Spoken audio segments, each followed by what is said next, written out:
I'd like to welcome you to my 1930 Packard illustration build video.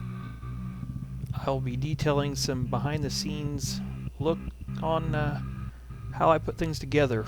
So I hope you enjoy it, and yeah, just follow along.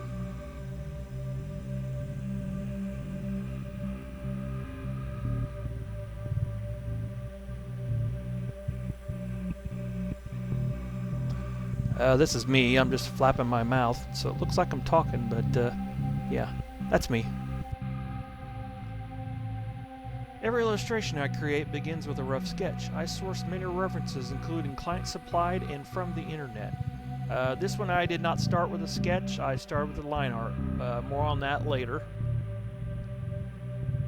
This is a perfect example of why I do a rough sketch, not only to convey a layout to the client, but to also catch any errors. For this project, the client was doing this as a gift. They only had 2 photos of the actual car that they were able to share, which is better than nothing at all. I've done plenty of illustrations without any supplied references.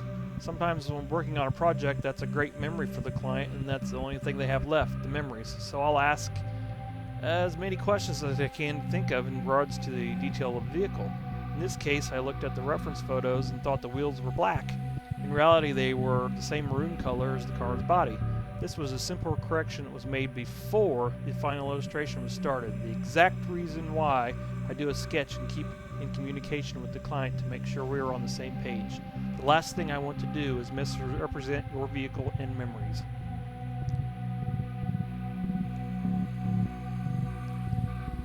This shows notes that I made on my references in regards to details I need to incorporate into the artwork. If memory serves me correctly, I did the drawing of this car on a piece of copier paper before doing the color comp sketch. I knew what I was going to draw, so I just scaled it down on my computer to do the color comp. I didn't get a photo of the tracing and transferring process this time, but you can see how I do it in some of my other videos. This is a scan of the tracing paper after I've traced the drawing and I'm ready to transfer it to the mat board. I sometimes make tweaks to the art as I'm tracing it. The tracing paper will be destroyed during the transfer, so I copy it beforehand. I now have a copy to reference later should I need to see what changes were made. The tracing and transfer process has already been completed in this photo. For this project, I'm using mat board that I bought at Hobby Lobby. It's a tobacco color and it gives the artwork a vintage feel. It's hard to see the pencil on the board in this photo because the pencil isn't very dark. But that's what I want. I'll be erasing the pencil after I've finished the inking process.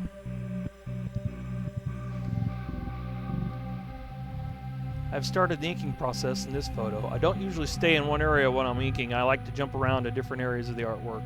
It keeps it interesting and keeps my mind occupied.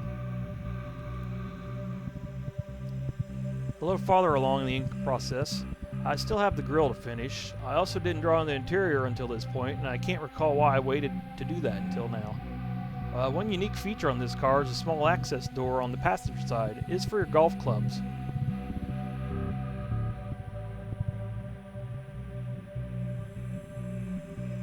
The grille is the last thing to be inked in. Notes I made regarding the details of the car can be seen there in the corner of the photo. Inking is complete in this photo. Time to add some color.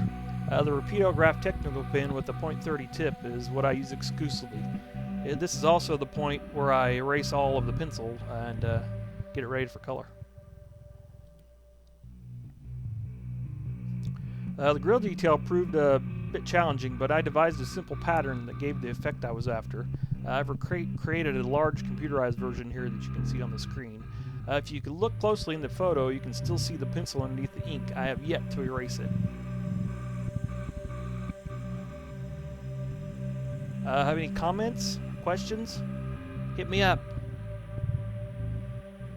My email will be down here in the corner, right there.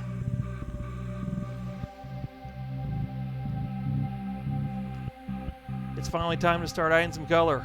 Finally, I start with the darker colors first, roughing in the reflections that will be on the sides of the car as well, as you can see in the circle. Except for the rear wheel, all the maroon is colored in this photo. I did go ahead and blend in the white areas that blended with the maroon because it's just easier to do the darker color with the white blend at that time. I was originally fearful of recreating this interior for some reason, since it's such a unique color, but it's one of my favorite parts now. In this photo, the top is finished, and I've got a good start on the black fenders. Black fenders are completed in this pic, and I've colored in the tire cover. That was another challenge, as I rarely do fabric. Everything I do is metal and shiny.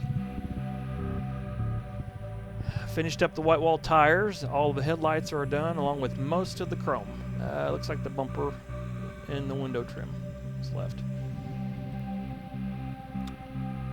All the color pencils now been applied in this photo. I need to paint all the black areas in with India ink and then add some white highlights with acrylic paint. I've cleaned up the black areas and added my white highlights. That can only mean one thing. It's finished.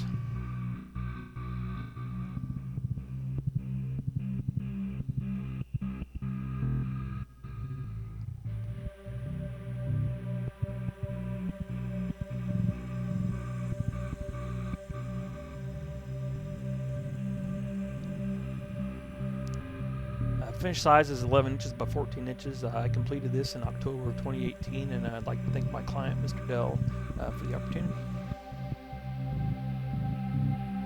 Here are some close-up shots of the finished illustration to show some of the detail that I've done. I used the Packard logo, the wheels. They were fun. They were a challenge.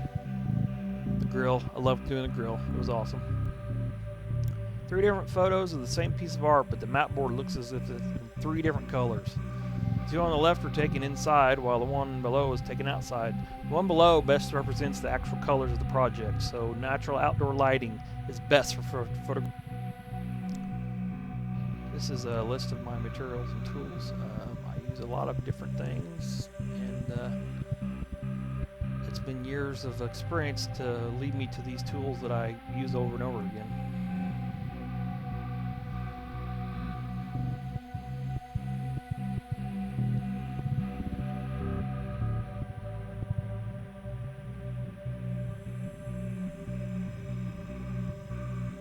Now, if you ever find yourself in Dayton, Ohio, and you like Packards, there's America's Packard Museum there that you might want to check out.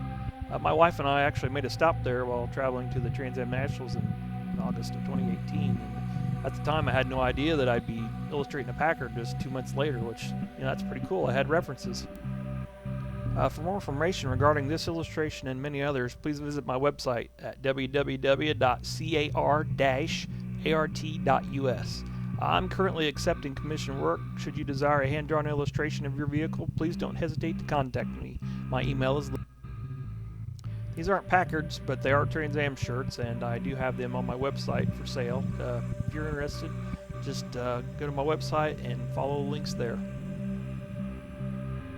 And this is some disclaimer stuff, some mumbo-jumbo, just keep things on the up and up, but you don't have to read this if you want. I'm just going to ramble on right here at this point and say I really appreciate you watching this. I hope you enjoyed it, and thanks for watching. Catch you later.